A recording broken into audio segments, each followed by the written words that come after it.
I better stand in the red circle. That's me.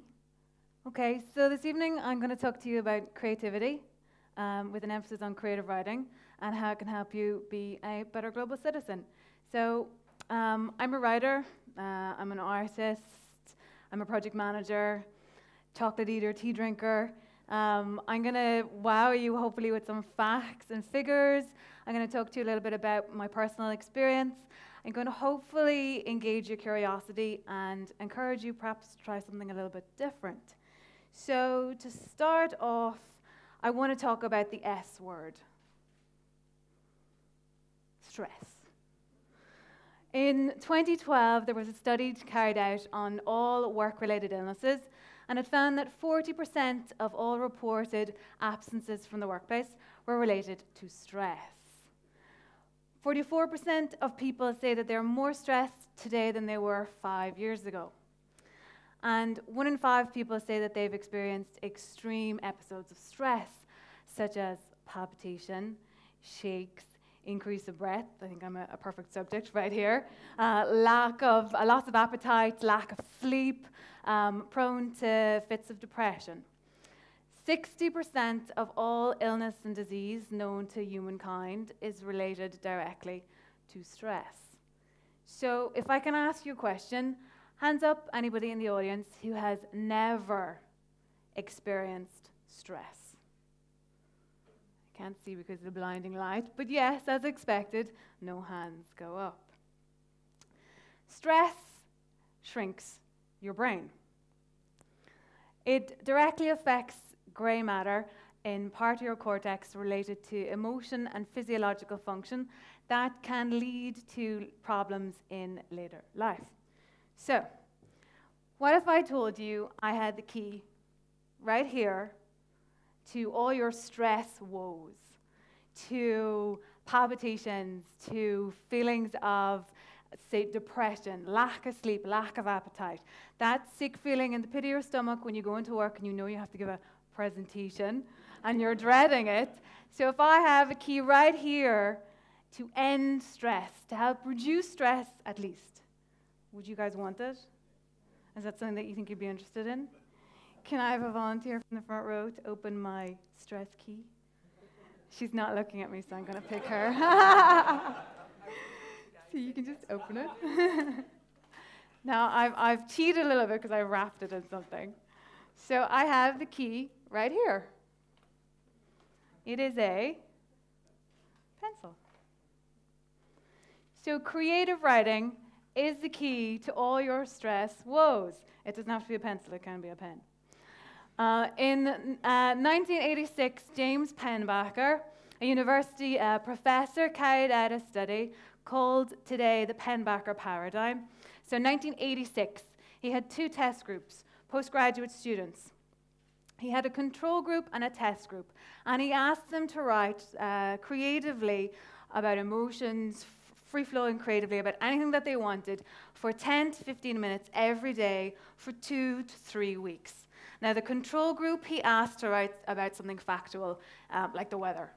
So he studied both groups before the tests and after the tests, and he found that those who partook in creative writing in a creative activity had reduced absences from their lectures, very important.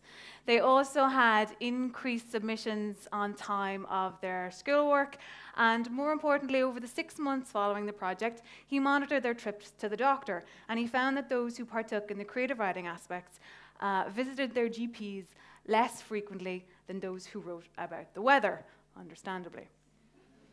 So creative writing in that instance, in the initial Penbaker paradigm, was shown to help with education and visits to the doctor. There was a number of other studies carried out by that initial research team on appetite, on sleep levels, on stress, anxiety, levels of depression. So as recent as 2013, a study group in New Zealand monitored biopsy patients who went for surgery, and they monitored their recovery rate and found that those who partook in creative writing recovered faster and also had a more positive outlook. There were similar studies carried out for patients who suffered from asthma. Those who partook in a creative activity had reduced levels of asthma attack. Similarly, AIDS patients had increased T cell levels, and people who had undergone surgery for cancer treatment had increased positive prognosis and feelings of well-being. So I am the perfect test subject for the Penn-Barker paradigm. When I was 28 years old, I was diagnosed with stage 4 cancer. And I didn't know the Penn-Barker paradigm existed at that stage. But I'm a creative writer, and I've always written. And I found myself drawn to the creative process. So in essence, I took to creative writing much more frequently. I found that it helped my stress levels.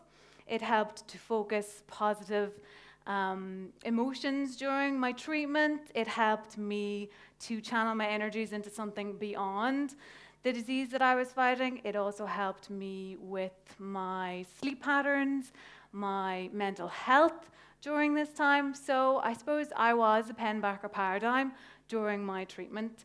And I went on after a year to study creative writing at university, and it was only then that I learned about all these tests that link creativity with an emphasis on creative writing to all these positive outcomes.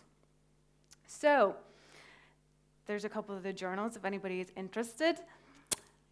Creative writing flares parts of the brain that are not engaged with talking.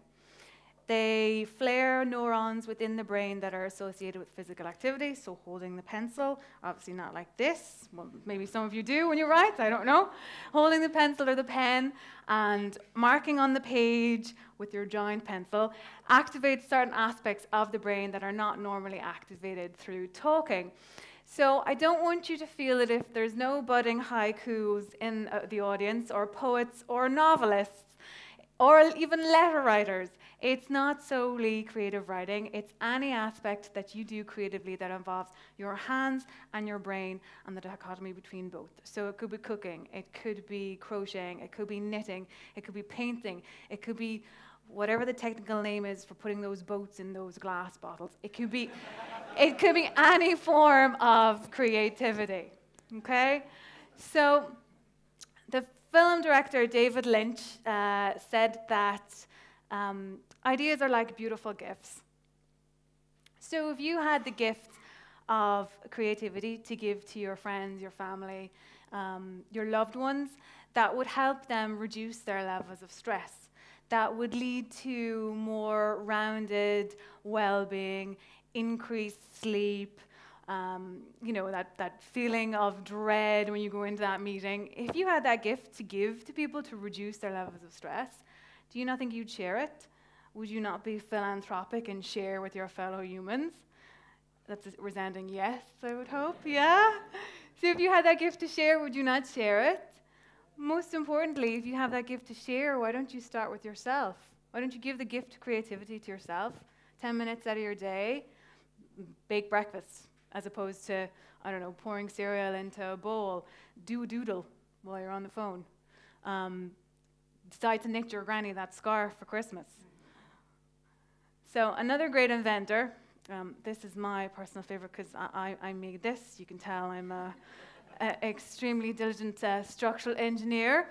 So this is inspired by Steve Jobs, because he said that creativity is just connecting things. So between David Lynch, film director, and Steve Jobs, between great ideas and just connecting them, it's not that difficult. This took me at least 4 hours to make. I mean, you know, it's not that difficult. So creativity, oh, hang on, last slide. Creativity is not a mountainous challenge. So you shouldn't end up like me after I climb this mountain. It doesn't have to be elusive. It's something that you can easily access. It's been proven through numerous studies that creativity, with an emphasis on creative writing, can help reduce your stress levels, can help increase feelings of positivity, increase sleep, all the nice things, feelings of fuzzy warmth. Stress can increasing these ability to handle stress can make you a better person, can make you a better global citizen. And the tools are right there, they're in your hand. All you need to do is pick up a pen, pick up a pencil, a paintbrush, knitting needles, do something creative. 60% of all illness and disease known to humankind can be traced back to its root cause, and that is stress. Thank you.